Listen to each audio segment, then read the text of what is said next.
Yo, what's up? It's your boy E.T. Welcome to another edition of M.A.S.S Impact, the educational podcast. Now, look, the reason why I started this, I truly believe that education is the way to close the gap, the wealth gap, the digital divide gap, the opportunity gap. Look, the American dream gap. Can I be honest? Everybody's not experiencing the American dream in the way it's supposed to be experienced. So the reason why we started the M.A.S.S Impact, the educational podcast, is to close that gap. Now look, M.A.S.S is simple. It means motivate, actionable steps, which means what? We're going to give you strategies every week. So we're not just going to motivate you and inspire you, which is important, but we're going to give you actionable steps. And look, it's a support system, y'all.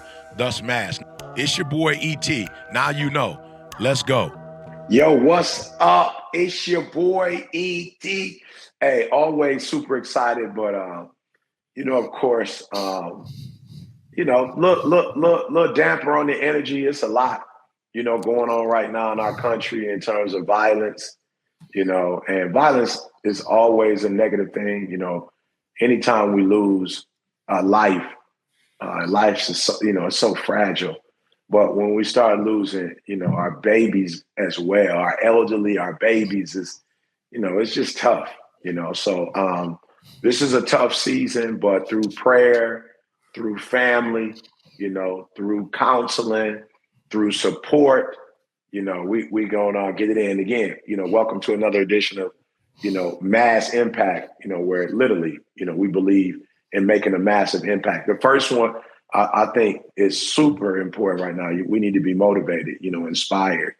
And when I think of motivation, sometimes I think about hope that comes with motivation. It's this hope that things are not going to always be like this and things are going to get better. That's our hope. And so we want to motivate you to keep going, even when it's times where it feels like, why am I going? Like, why am I doing this? This doesn't make sense.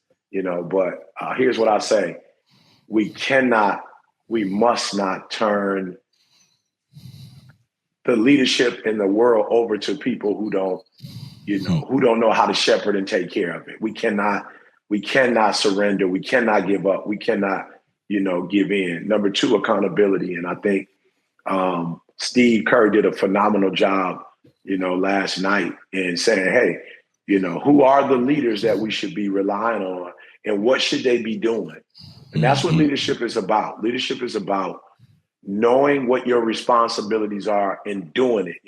Vondale and I talked earlier about the men's conference. And for me, it was about Eric, while you may not be a political figure, while you may not have state power or federal power, or even, to some extent, local power, what you do have is social influence. And you do have a measure of power, and you can affect thousands of lives with what you have. So it was like, it was a responsibility.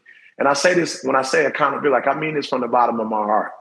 I was talking to our legal team, in Vondale, they were giving me the financial numbers. And when they gave me the numbers, it was weird because it was almost like a disappointment. It was like, yo, we only walked away. And I was like, no, this wasn't that. We walked away. This might have been $1 trillion, event. You know what I'm saying? Like this event, there's so many men who are going back home. I had a young lady who wrote me and said, man, she put it up on Facebook. I don't know what y'all talked about. I don't know what y'all did, but thank you. We got like 5,000 square foot home. And my husband came home and mopped every inch of the house.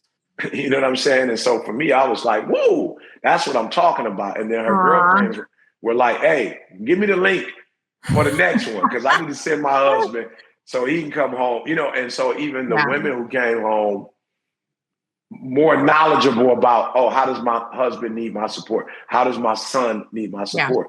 But accountability, I went, it's my responsibility. And, I'm going to be transparent. It was almost, for expenses for me to do everything I wanted to do, it was almost close to $400,000, but I took that responsibility, and somebody was like, well, why you ain't charge more? I just needed people to show up to get what they needed to get. So accountability is not always about your account.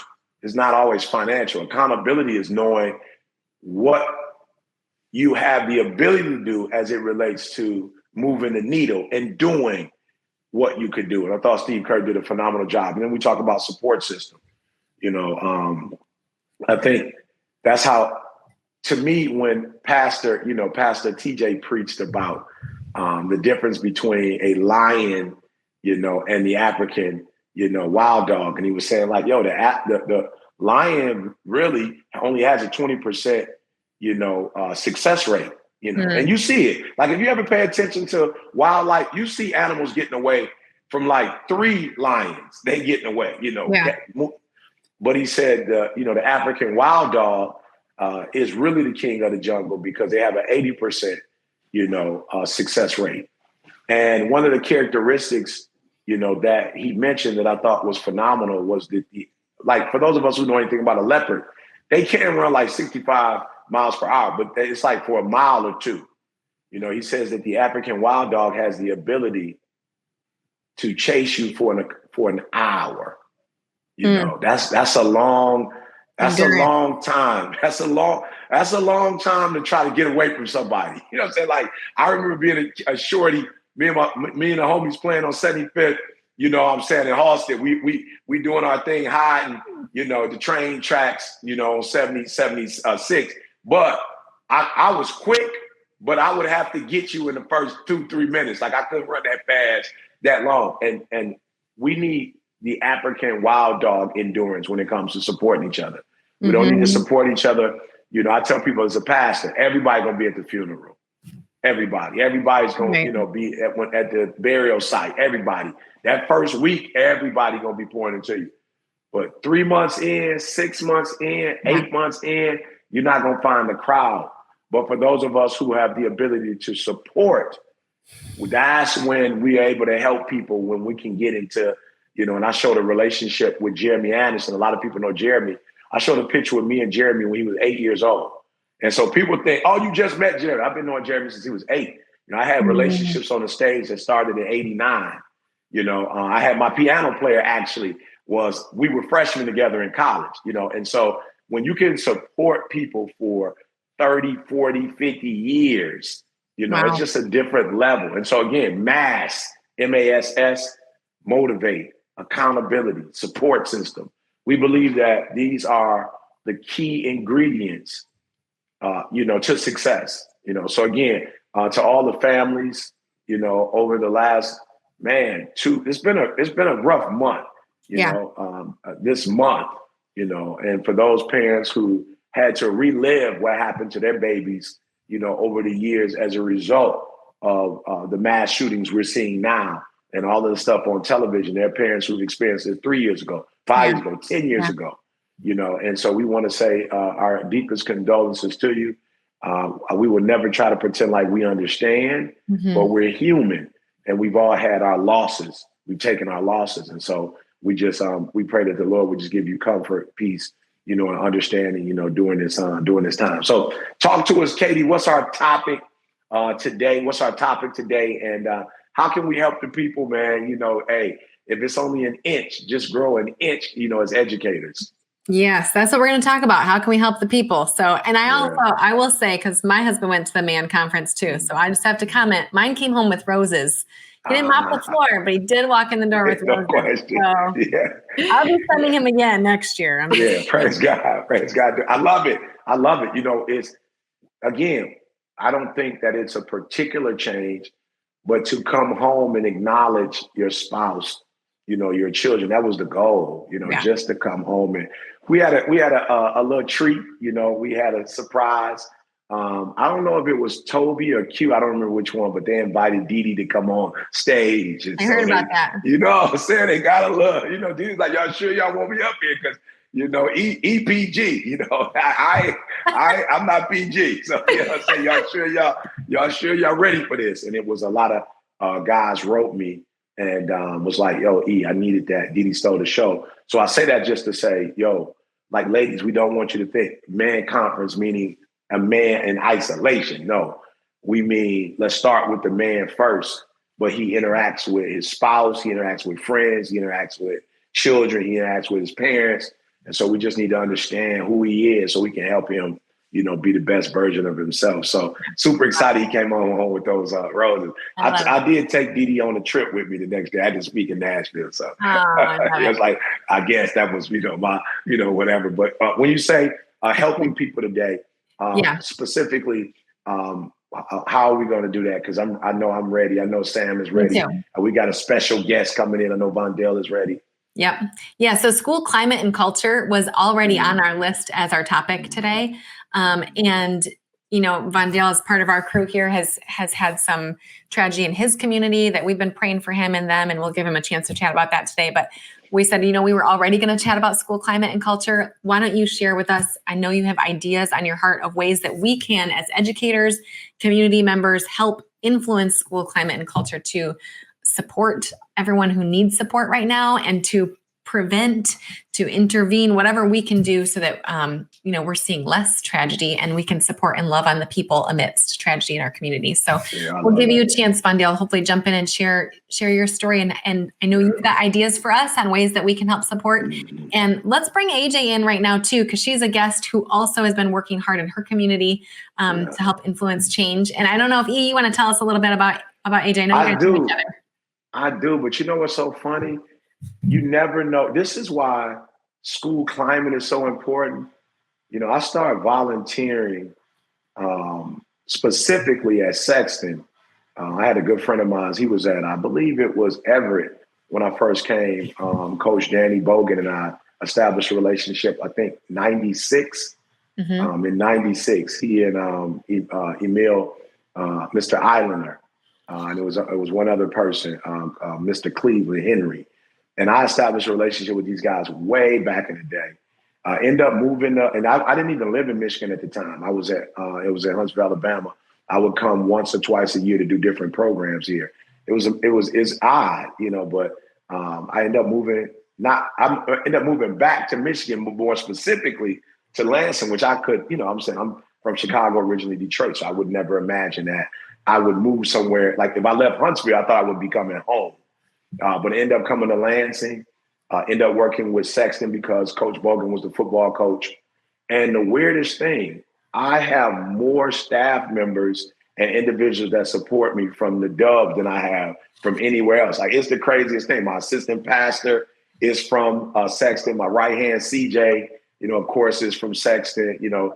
These two young ladies are from Sexton. I can go on and on with, individuals that work with me that are from Sexton. It's crazy, It's meant to be. Yeah. Oh, no question. So AJ, I guess, a few years ago, she started coming to the church. And when she came to the church, you could just feel her energy. You know what I'm saying? Like you feel her energy before you actually get an opportunity to like really figure out who she is. And I remember her on the prayer line first. She has a very distinct voice. And I remember her on the prayer line first. And I just was like, who was that person on the prayer line?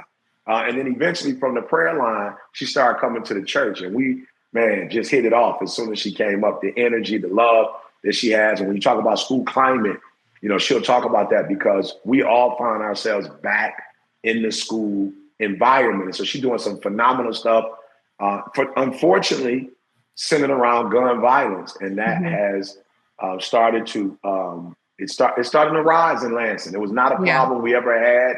Small town, we've never had gangs or anything of that nature. But in the last few years, we've seen a climb in gang, membership. We've seen a climb. After that, we've seen a climb in guns and then shootings and people being murdered actually in the city now. And never turn on the news and we'll hear that. So she's going to talk about that as well. But yeah, let's move out the way for a minute. Vondale, you've experienced it probably more so than most of us. Talk to us about what we're seeing and then what you're doing to help combat, some of the things that we're seeing. Yeah, and what the rest of us can do to help support. Yeah, so, this past week and a half has been a whirlwind. That's the only word that I can use to describe personally what have gone through, and of course, our family and friends. About a week or so ago, one of my mentees was downtown with his younger cousin, and many, many, many, many young people downtown, which I always advise against. Just because I know my city. I love Chicago. I'm a rep Chicago until I die. But it's some things that have happened in Chicago that we've been dealing with for decades, and that's gun violence, and particularly with this young man who was a ninth grader and his cousin who's an eighth grader went down and did not expect that one would return, and then one we have to plan a funeral for. So unfortunately, it was a tragic gunshot that killed him by another young man who was 17. He was only 17 years old, who shot my 16-year-old, and it made worldwide news. So by the end of that day, I mean, every news station that you can imagine, every print media is calling my phone. They even called my neighbors. They called my wife's job. It's like, we heard he's a part of Champs. We need to get a take. But for me, the biggest thing was mom. Like, so I had to make the call to mom, and that wasn't a pretty call to make. And I've been in this position way too many times. Over 45 young people. I've been at too many funerals. So when I talked to mom, she couldn't even talk. It was just a cry, that pain. My baby, my baby. Couldn't believe it. And so that same day she said, hey, well, actually a family member had to take the phone from her because she couldn't communicate at all. It's just so sad. And when the family member took the phone, Stephanie took the phone and said, hey, Mr. Singleton, we just kind of like in a place of numbness. But we are going to do a balloon release today. Can you come by the house? And I'm like, absolutely. So not only did I come by, I had my whole tribe in Chicago. It was about 150 of us came by the house. Let this family know. From Arnie Duncan, former education secretary, he with me, like, I'm with you. His team from Chicago Cred, who do this stuff every single day, all the way down to the 4 or 5-year-old that know about has a brother in the Champs. But the biggest thing for me was when I talked to mom, and this is where we take 2 L's. Like, we lost Shondell, but we also lost the shooter, the young man, the perpetrator of gun violence. And I said, Arnie, I don't know what we need to do, but I need for you to find a way for me to talk to this other young man. Not to ask him why he did it, but to let him know that he's loved unconditionally. I know this is very hard. I said, but it's a reason why he felt like he had to carry a gun in the first place. It's just way too many guns on our streets. They have access to way too many guns. And come to find out, this young man lost his mom. His father is put away. He's living with his brother, who's 21 years old, never been locked up. And so I said, whatever we got to do to go in and talk to him, I want to make that happen. So Mayor Lightfoot called me. She's like, hey, don't worry about anything. We're going to take care of everything. Can you join me at a press conference? We're about to put in a curfew for downtown. And I'm like, of course, Mayor, I'll be there in the morning. But my thing was, beyond this, Mayor, we have to strategize to get ahead of our summer. It's not even summer yet.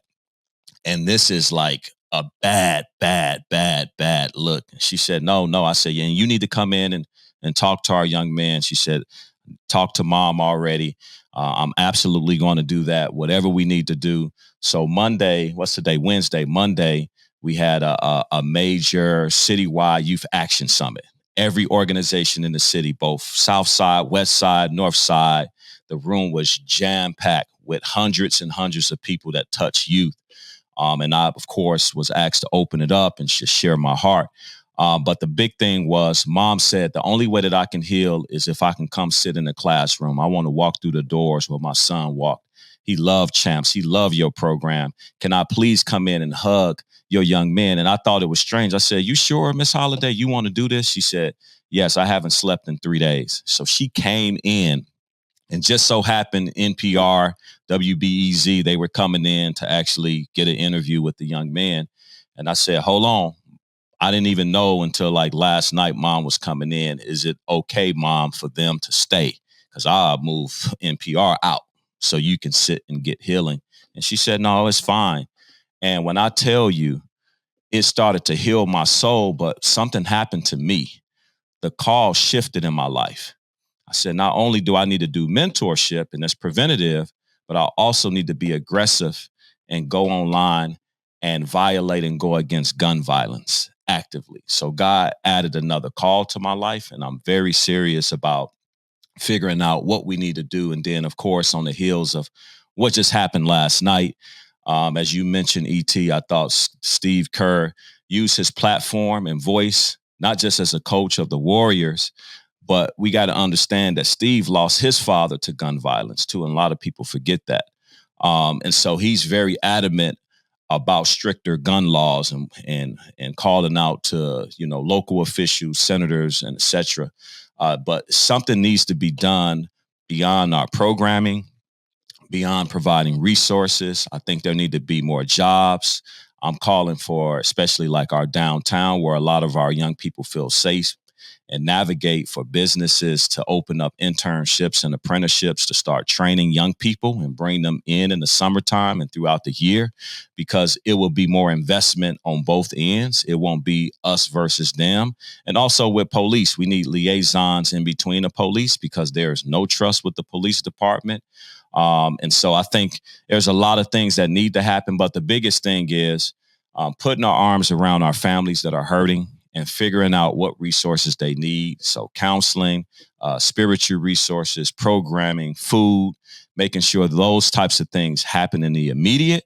But then, Katie, as you mentioned, like after the funeral is over, who's going to be there to step in? So all our boys are part of the program now of Champs. And I said, we're going to cuff them. We're going to make sure that they have the support, at least from our end and what we do.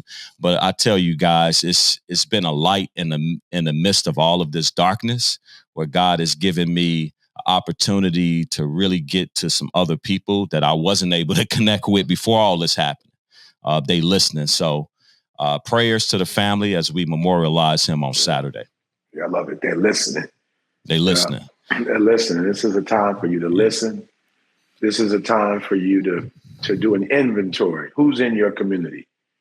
You know, who do you have influence over? You know, and then attack. You know, bring the resources together. That was one thing too, Vondale. When I was at the ManCon 360, and I was in that back room, and I was just like, wow, just the back room. I don't know the 4,000 men that's sitting in the. Like, I don't know them, but just the men and the caliber of men that were in that back room. Yes. With so much, you know, you're talking about DJs, you're talking about influencers, comedians, actors, you know, you're talking about NFL players, you know, it's, you know, business owners. There was a lot of, and we need to come together. And then we need to stay together. But I got Ashley on, and, you know, I know you've been working with gun violence here in the city. Talk to us about what you've experienced, because it's new here. You grew up here, it's new. What are you experiencing? What do you think we need to do to stop it? And what are you doing? Man, that's a good question. And Vondale, I just want to tell you, I went to Chicago back in 2013. This is the same summer I seen the ET video. How bad do you want it? I didn't even see your face, E. I just seen a man working out, and I drove to Chicago because the violence in Fort Wayne, I was in Indiana at the time. The violence in Indiana was really bad then, and it still is to a certain degree. I had 3 of my brothers with me that I had just got reconnected with because I was in foster care. So that summer I was broke, busted, and disgusted. And I'm like, the violence, I'm like, we got to do something about it. But I didn't know what to do. I didn't know anything about purpose. I had just came across motivation. That's like I said, I heard E's voice. It was so inspiring that I drove to Chicago to see Pastor Michael Flager. Oh, yeah, that's my man. Yeah, I seen him online, and I seen what he was doing about the violence because I didn't know. And Lansing was starting to climb, but it hadn't started yet. So God was kind of preparing me before I even knew. It bothered me there. So I drove to Chicago, was just trying to meet Oprah. Didn't meet Oprah, but, you know, my brothers, we got to see downtown Chicago, and we slid to St. Sabina. And it was none but God that Pastor Michael Flager just came downstairs, and I was like, look, we came to see you. We want to see what y'all doing for the violence. And he showed me the entire facility.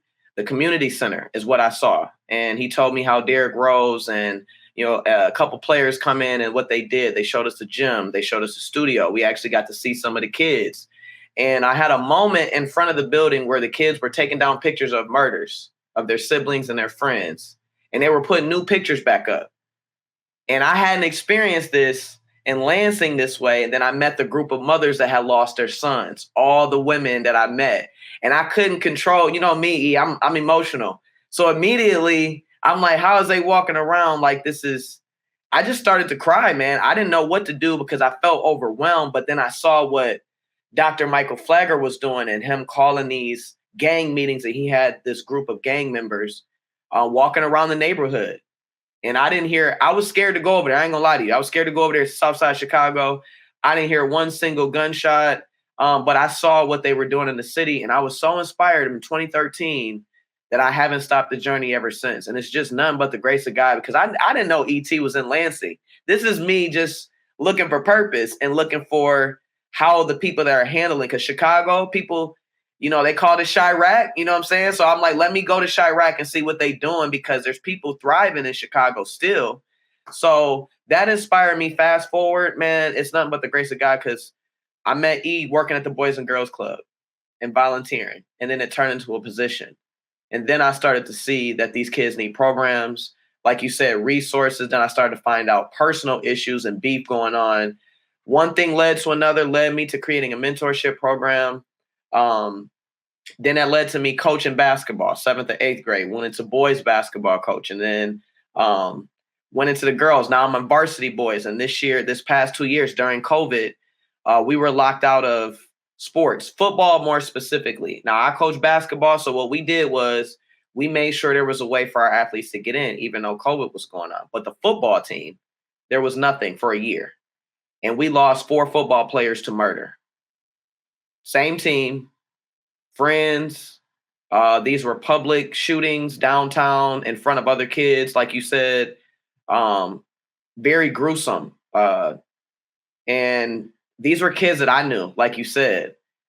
These were kids that I hadn't seen. And then to find out why it happened, like you said, all the guns being carried, the social media, it took a big blow. And with me having the experience now, with the resources I have, with the personal development, with the people I have in my life now, it, like you said, is bigger than just providing resources and just giving them programs and all that. That's great.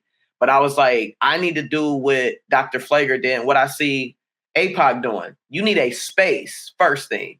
You need to be able to provide that space, like you said. The relationships is first. So I encourage people, teachers, because I found out a lot of teachers in these schools, they have no connection to the community. You're coming into these communities, educating our kids, but you know nothing about the community in which they live in. You have no idea. And I know parents are difficult to deal with in times, but these parents, this is generational things that have happened. And like you said, they may be absent. So the empathy I've seen and just kind of understanding, like you said, going to that child. Now I'm working with a program that's a national program specifically for the shooters, which I never thought mentorship. I'm trying to get away from gun violence, to be honest. I was trying to focus on personal development, but I feel like you said, Vondale, God got a bigger assignment for me, because I lost an uncle to an argument with a neighbor while there were 20 people present, and nobody had enough sense to say, that's enough. You know, that's enough. And it's simple. It could be so simple, because this is verbal confrontation. And what I've learned through the program that I'm getting trained on now is that these young people really believe that solving problems with guns is a real solution. I never thought like that as a natural person, that these kids think that violence is the way to solve the problem. Like we think communicating is the way to solve the problem. Imagine a child thinking this is the way to solve the problem, and not even thinking after the problem has been solved what to do. So I'm just thankful now I've gotten to the place 8 years later.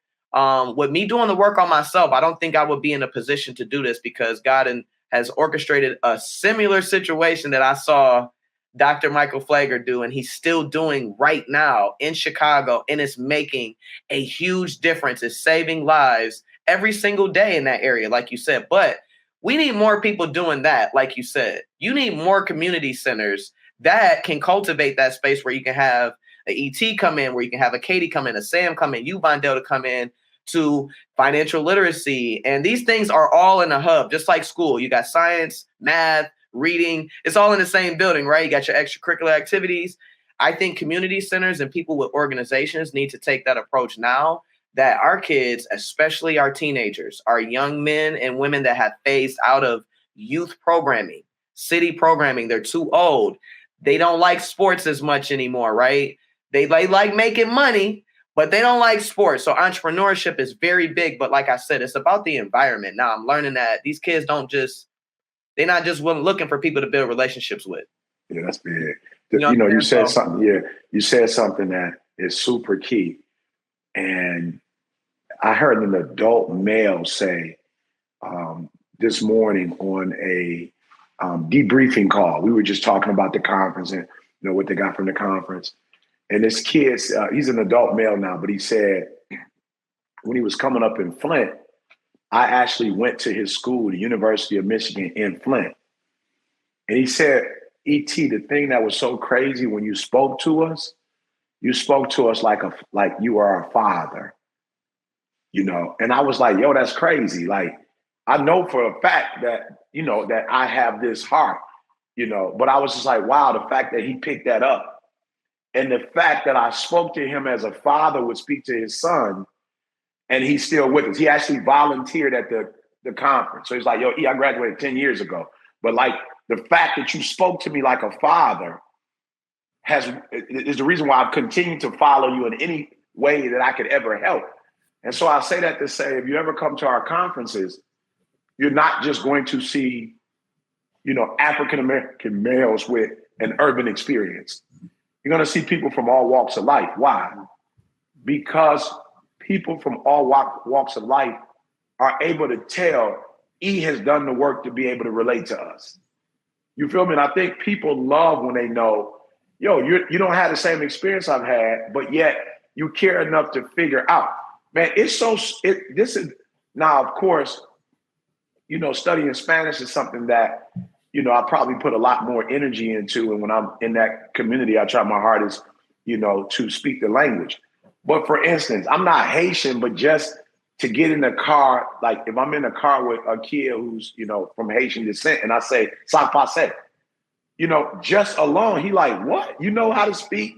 And I'm like, no, not really. I know a couple words, but he like, wow, the fact that when we were in Mexico and I was ordering food, and asking certain things in Spanish, there were people like, yo, you the speaker for the event, like you E.T., right? I'm like, yep. They were like, yo, you trying to, you feel me? So even if I might say, in the beginning, I might used to say, no problem. They like, no, hay problem. And I'm like, oh, okay, bet. But they was like helpful because they was like, oh, you trying, like, that makes sense, E. But if you were from the language, you would do the H-A-Y. You put that in the middle. I was like, oh, okay, cool. You know what I'm saying? So it's like they teaching me, but they're geek because they're like, somebody like you would want to learn our language. Right.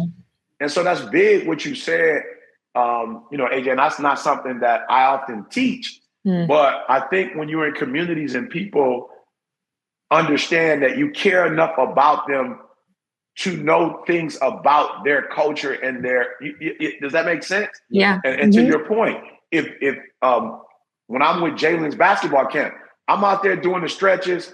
I'm out there in some of the drills. I may not necessarily play a full game anymore. You know what I'm saying? I don't want to pull my hammy out there. That take a couple, that hammy take a minute to recover on. But I'm saying I never get injured, but I always stay involved because I can do the stretching. I can do the calisthenics with you guys.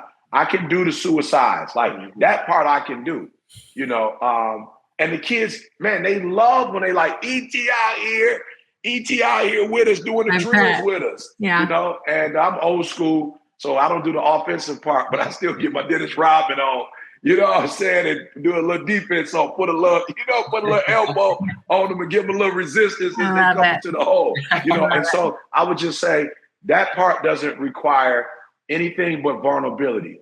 And a lot of us are so interested in our ego and looking good that we don't understand that being strong is what our babies need, but they also need to see us weak.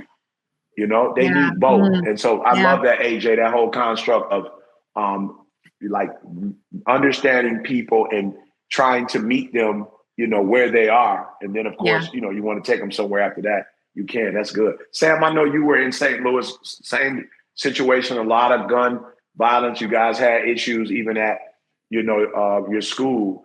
Talk to us about what you saw working, and what the community you were in did to try to combat, that gun violence. Yes. So, of course, waking up this morning with a very heavy heart. Thank you, Vondale and AJ, for sharing your stories. I woke up this morning and my niece has a watch. She's 9 years old. She has a watch where she can call a few people on her watch because of incidents like this, right? You just never know. So it's not a cell phone. It's just a call mom, call TT, call dad. And she had called me this morning really early and my heart just dropped. You know what I mean? Just to think that, as communities across the nation, that we even have to think about elementary students going to school and shootings happening, right? So it's definitely a topic, close to my heart. I'm a victim myself of gun violence and was caught in a drive-by shooting. Luckily survived it. I've lost several students, I think 7 in 1 year, to the point to where we had a kit, in the back of the classroom of like I realized that people started to reach out to me and say, what do you do after, the next day when you lost one of your students? And that's not normal. That shouldn't be normal. And it's continued to elevate every day and every year. So, I shared earlier also that 2 of our Show Me the World alums, like 2 kids I traveled to Costa Rica with, very, very close, our whole community close with, lost them to gun violence. So it is a topic that is near and dear to my heart. I'm sure people across America, right, have at least one incident that they can talk about.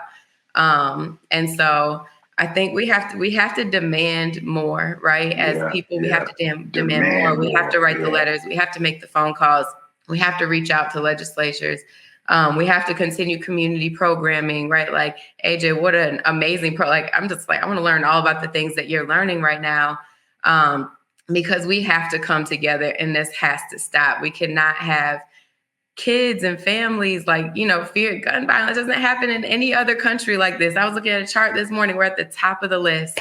And really Eva Morellas is on my mind this morning, the 4th grade teacher that protected her 4th grade class and lost her life. Just really, really settling in the fact that this morning people woke up and feared sending their kids to school. Kids probably feared going to school, teachers, educators, and you all are deeply in our hearts.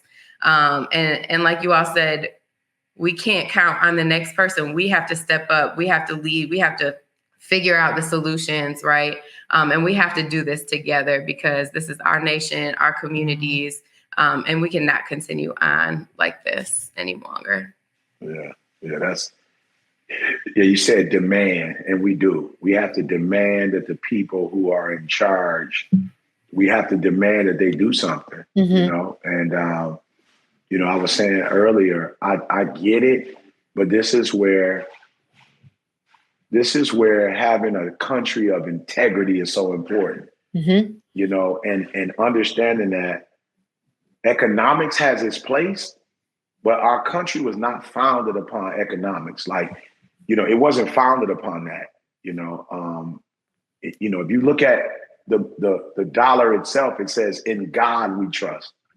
And we got to get back to a point where human life is more valuable, than anything else. And if we have to risk a couple dollars to save lives, we have to do what we have to do, And I was telling the group this weekend how important that was. We did a conference. Now, I never, put my personal beliefs on anybody. I do believe the reason why I hang with the people that I hang with is because we all are serious about our values. We're serious about what we're serious about. We don't share the exact same values, you understand what I'm saying? But we are all serious about the values, that we cherish.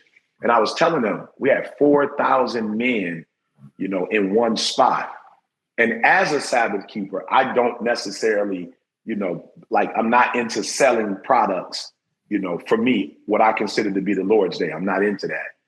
And so even though I know 4,000 men times, 2-3 shirts, could bring in a large amount of money, at the end of the day, that's not why we're here. We're not here to make money. We're here to pour into people. So I have to go, yes, there is an economic opportunity, but that economic opportunity does not precede the purpose that we're here for, and we got to get to a point as a nation where it's like, I know how we feel about guns, but at the end of the day, whatever our philosophy is, we're losing more, like whatever the reason is that, that we came up with for why it's critical, why it has to be a priority, is not working when kindergartners, first graders, second grade, third graders getting shot and killed. We gotta rethink. Yeah. We gotta rethink why do we do this in the first place? Why was this important? And then we have to humble ourselves as a nation and go, well, there are other countries that are not doing it and they're progressive. Yeah. You feel me? We got to humble ourselves. We are America. Okay, we can learn too. America can learn something from people too. And so as I mentioned to you guys, I've been to those countries that it's illegal that carry a gun. I've been to those other civilized, spaces, if you will. And I'll be honest with you, what a joy it is walking around at 2 a.m. and knowing that, worst case scenario, we're going to scrap, But, outside of that is, and I'm there for weeks on end and never had an incident and never saw, as a matter of fact, even the show of force wasn't the same. You might randomly see officers, but not like with, big gun, and I've been to countries where there is a massive show of force, where we've driven through the cities and there are towers, and they're in the towers with shotguns. I've been in places where there's tanks. I've been in places that wherever we go, they're looking for bombs. We got to get searched everywhere we go. I've been there. And let me just tell you, the places where there are no guns, it's a different vibe. It's a different vibe completely. And I must say this, I have to be transparent. But in those places, we're walking around and people have their purses and nobody's clenching when you walk by. Nobody, you know what I'm saying? And there are times where I feel like, hey, why, what's the purpose? But again, people, the way they show stuff on TV, whatever, people's experience, whatever. But to be in a country where you're walking around people and nobody's grabbing the purse, nobody's, they click on their car before, it just it's a great feeling.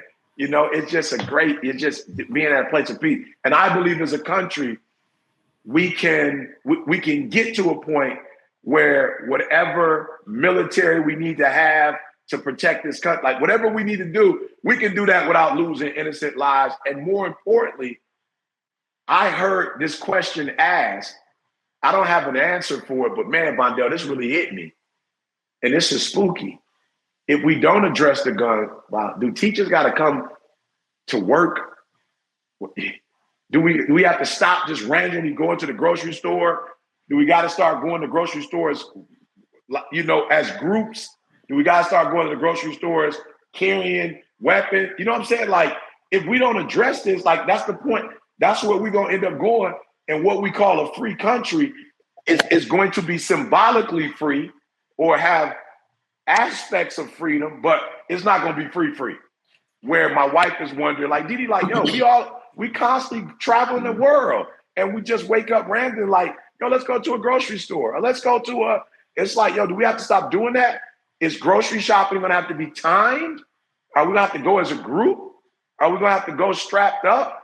It's like, this is not what this country is all about. This is not what, this is not the dream. You know what I'm saying? It's not no part of the dream. And so those who are responsible for weapons, they're going to have to come together. And outside of just selling guns, I was just in Atlanta. I think they were talking about, if it's not a law, they're thinking about a law where you could just carry without having to have a permit. And I'm like, what? Is that true? Like, it can't be right. I'm hoping it's not right. I'm hoping whoever told me that that's not the truth. But it's like, yo, you don't even have to, you can be, and I'm like, come on, like what and where are we going with this? And so I just want to say, whoever is responsible, whoever our leadership is for the production, the permits, the selling of firearms, those leaders got to come together and they got to put a strategy together and they got to put a plan together, because too often are we seeing guns in the hands of youngsters and people who are not mature and responsible, and their lives and their decisions are destroying families, communities, and this country, And I went to sleep last night, man. I didn't watch the game. I didn't participate in that entertainment. I couldn't do it, bro. I woke up this morning, got up, went on a long walk, and was just like, man, God, for real, we got to do something, because I'm afraid to send my daughter just graduated with her master's degree and, has an opportunity or so. She's filling out, whatever the questionnaires are, whatever. And I'm like, sweetheart, do we want to send her to a foreign city? Like without her knowing somebody? You know what I'm saying? Like, I'm afraid to have her in a city 500-600 miles away, just being by herself. She's out walking now. And I'm like, all right, do your thing, but keep the phone close. It's like, it shouldn't have to be where we're worried about you leaving the house and you not returning home because somebody's carrying a gun. It's just, yeah. Yeah. I just want to say, because I know it can be, and maybe because like Vondale, I see it so often, and I didn't even watch the news, to be honest. Sandy Hook got me. That was the first time I sat and I couldn't even understand. But then going to Chicago, and then what I'm seeing every single day, because like you said, there's so much going on that we are just completely oblivious to. You could be in M.A.S.S, you could be at the dollar store, you could be at a restaurant, at a movie theater. But at the end of the day, it's like, this is happening. And just like it happened to my uncle, to make me, you can't let this get out of your sight. You can't think that you're not big enough, your voice isn't big enough, that the impact isn't big enough. So the first thing I say, politically, yes.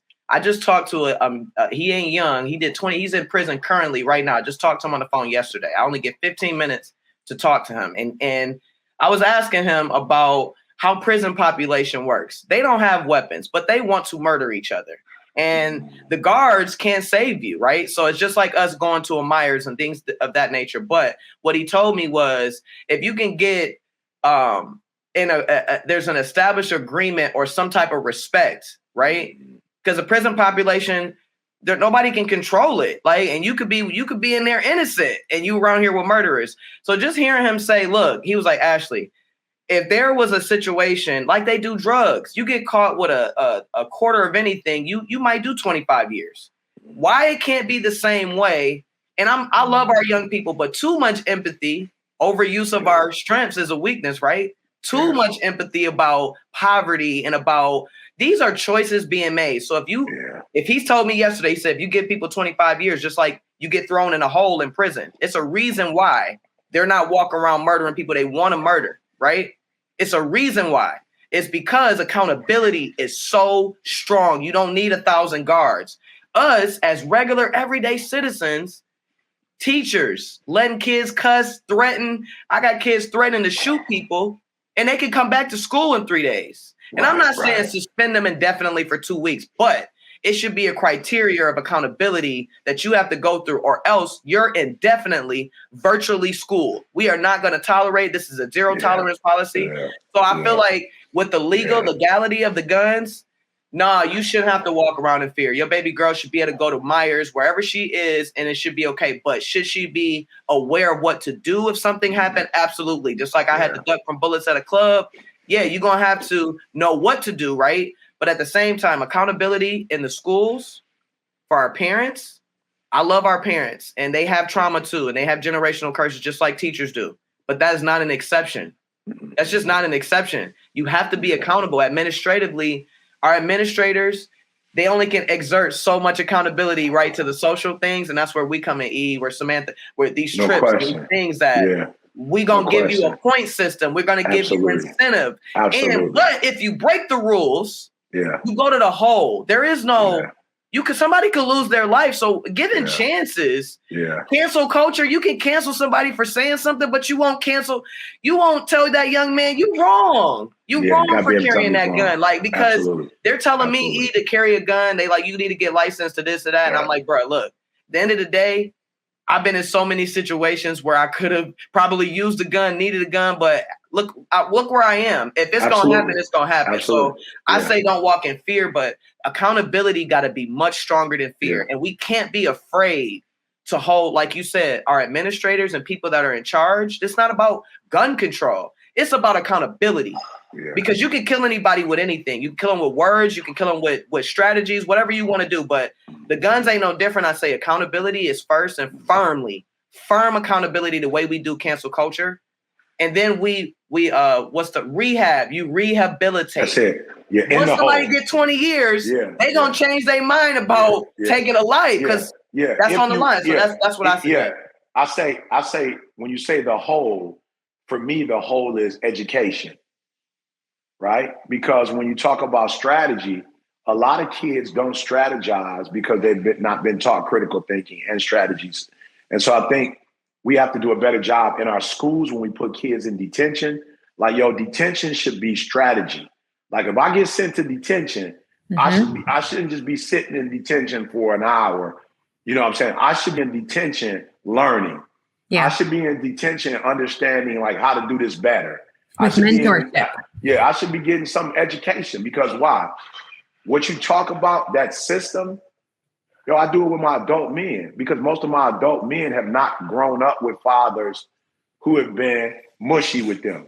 They've not grown up with fathers. Like, I was intentional and deliberate at the conference when I saw TJ emotional.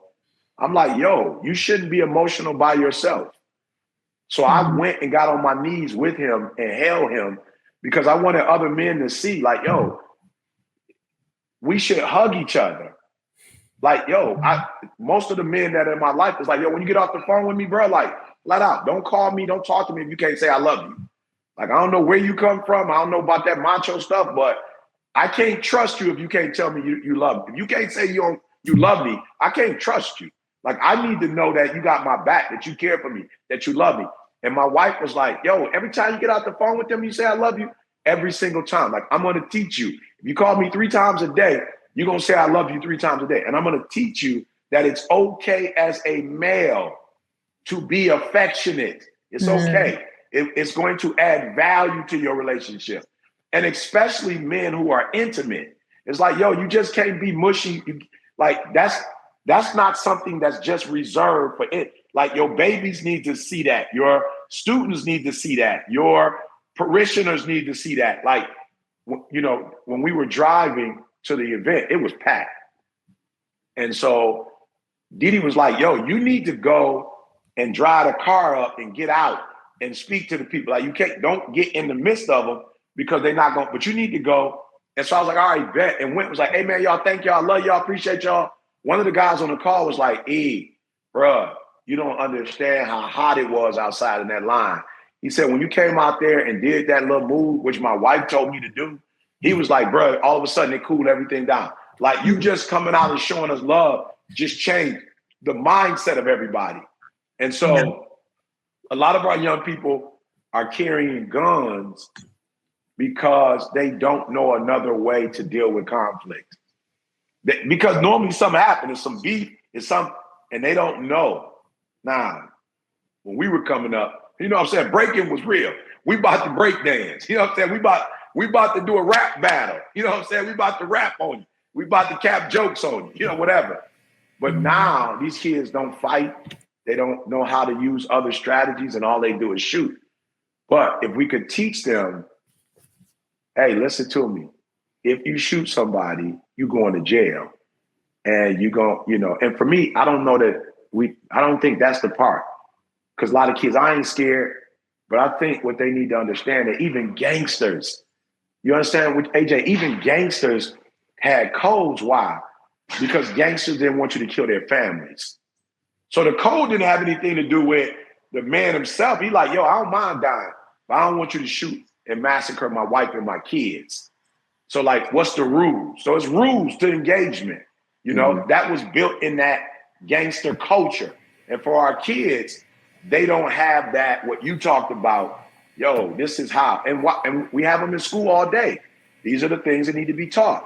Yes, they need to know how to pass a standardized test. But for our kids in rural areas and in urban areas, they don't have some of the options that maybe kids in suburban areas have, or may not be exposed to certain things that kids in suburban schools are exposed to.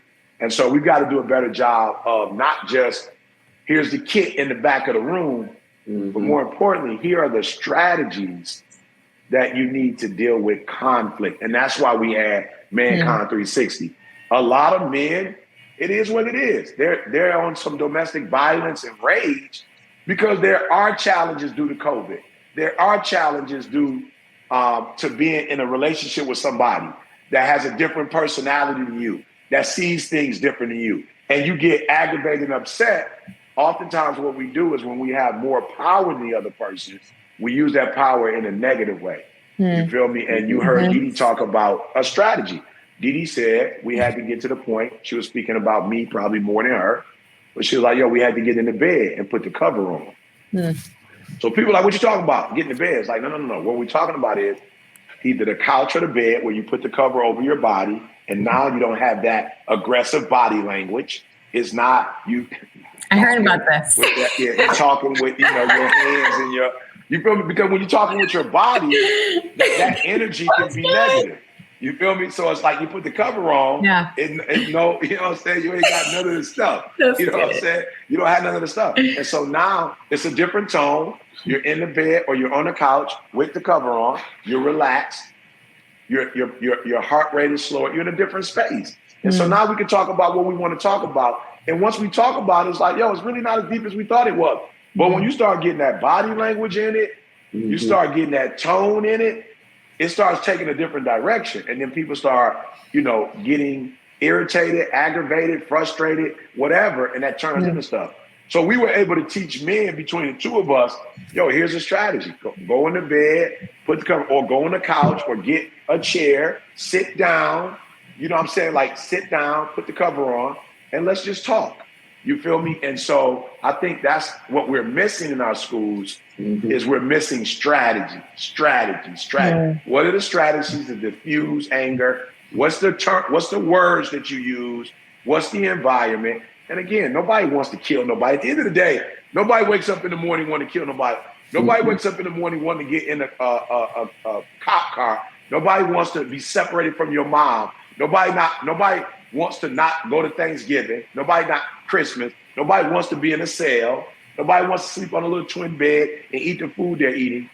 They just didn't think about that in the spur of the moment. Yeah. And we got to put our babies in a better situation. All right, let's wrap it up. 1 minute. Go for it, Sam. Really quickly, and AJ, I don't know if you remember this, but we used to have a peace center out of middle school when I was in 6th grade.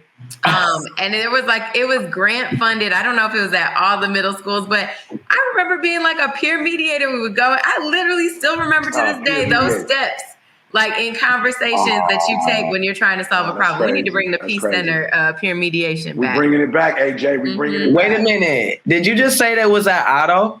Yeah. So the new community center is at Otto building. So we can bring it back to Otto here. I saw that. I was like, yes, that's my middle school. Go Eskimos. No more Eskimos. Not the Eskimos. That's cold in Michigan. It's cold in the deep. Good. Talk to me, AJ. Give us your last points. What can we do, man, to stop the violence? Final points. I just want to thank y'all for having this conversation. One, in the realm of personal development and education, this is like a dream come true. Because I was one of those students. So I just appreciate the first thing is just the conversation and more people becoming aware of how they can help. And most importantly, the social construct of our students. That's the most important thing. That is the source of the beef, the arguments, social media. Words are very, very powerful, and they hurt this generation in a way I've never seen. And that's why you see the reactions that you see, like I said, with violence. So I don't believe this is too big that we can't see like change. So I pray that people don't get discouraged by, the news and, the media is its own propaganda. So let's just understand that the things that did happen too, but a lot of these things are being pushed on us, to get us to respond. So I think the most important thing is, how are you going to respond to help empower our kids socially? And our educators need that support too, to help our kids deal with it socially. So it's not all about the educators. They're doing their part. A lot of this has to do with community and social growth, which has nothing to do with academia and education. I think this is total responsibility of humanity. This is our kids. The teachers are doing their part. But it's on the community. It's the people that aren't in the schools to enforce accountability on the students. And last but not least, fortunately, Lansing, there is no in-school suspension. There is no detention. And that is one source of accountability. And I definitely think that mentorship and personal development should be the new word for in-school suspension. Or we will offer it then. Our organization will offer. We'll talk about it. That's what we need to do. I feel like that's a real solution because it's a working machine. It works. It's resourceful, it's powerful, and it'll take the burden off our educators to do the things that they don't know how to do socially for our kids, and let them focus on what they're great at. And I think that's my advice. And just keep supporting the programs like myself, the financial literacy ladies and Samantha. Those programs are so important. So you see them, don't just overlook them because they're touching that kid, like you said. Every organization doesn't need to touch every kid, but there need to be enough organizations to touch every kid. I love it. Yeah. I love it. I'll just say I don't have the answers, but my husband and I woke up this morning and just said, what are we going to do? And I think that's my prayer, is that everybody will do that we all decide that we're going to do something, and we don't know yet what that is, but we're going to start with listening a lot and to people that have different experiences than us, and praying about it. And so that's my prayer. Is a lot of people are asking the same question that we asked this morning. What are we going to do? Even though I won't say that I have the answer to that question yet. And as an educator, I will just also throw out that I do believe it starts with relationships with your kids. And I will also say, there's educators listening that you look different from your students. You have different backgrounds from your students. You don't have the same experiences that they're having. That does not mean that you can't have wonderful relationships with those kids. And all they have to know is how much you care about them. It is that simple. And so that is one piece that I will say, if you're listening today, you are listening for a purpose. There is a reason that you are here listening with us today, and we don't have all the answers, but if you have kids that you spend time with every single day, you just need to love them and make sure that they know that you love them. And so that's what we're going to pray for you educators, that you start there, and that you know that we're praying for you and want to be here to support you as you do that. Amen. Hey, it's your boy E.T. with M.A.S.S. Impact. Listen to me. If you want to make the world a better place, all right, take a look at yourself and make that change. All right, we'll see you guys in a minute. Off to you, Coach B. And let's not be discouraged.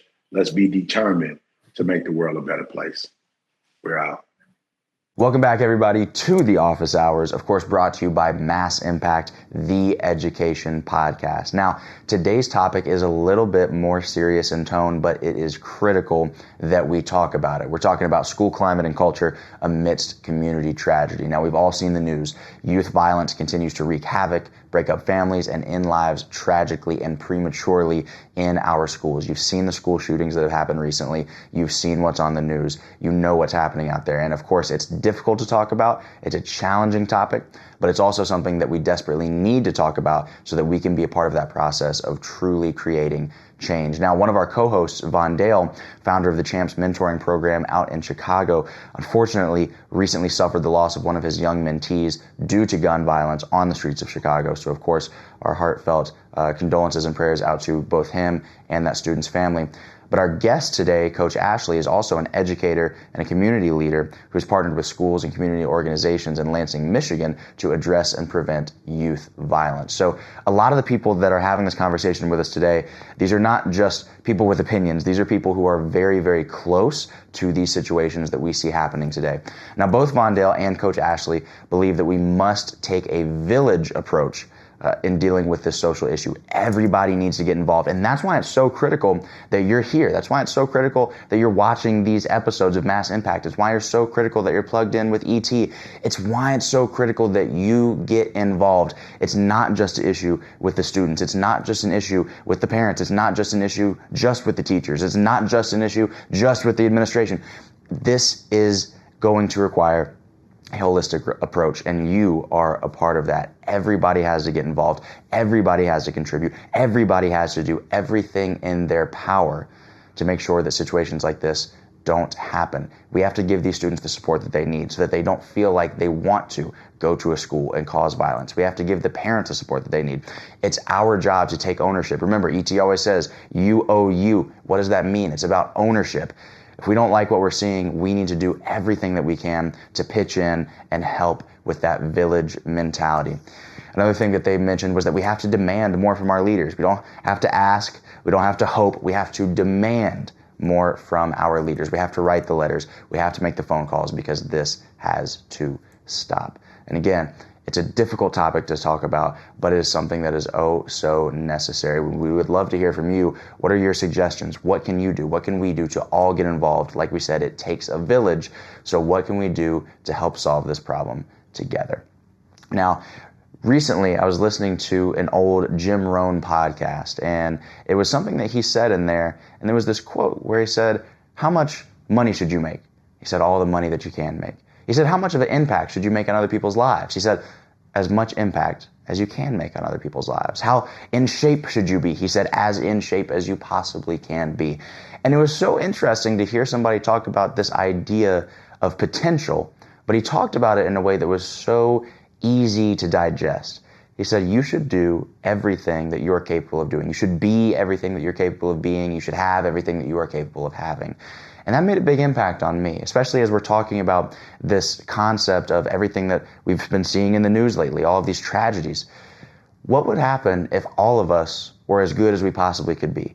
What would happen if we were the best teachers that we could possibly be, the best mothers and fathers that we could possibly be? Not good ones, not great ones, but the best that we could possibly be. What if we were the best mentors that we could possibly be? What if we were the best role models that we could possibly be? What if we were the best friends that we could possibly be? If we would max out our potential, what kind of ripple effect would that have in the world? What kind of ripple effect would that have in your schools? Because here's what I realized recently. Somebody out there is waiting on you. Somebody out there is waiting on you to be all that you can be, to be who you're supposed to be in order to help them through something that they're going through. They're looking to you as an example. They're looking to you to help them out. But we can't do anything until we max out our own potential. We can't help others until we help ourselves.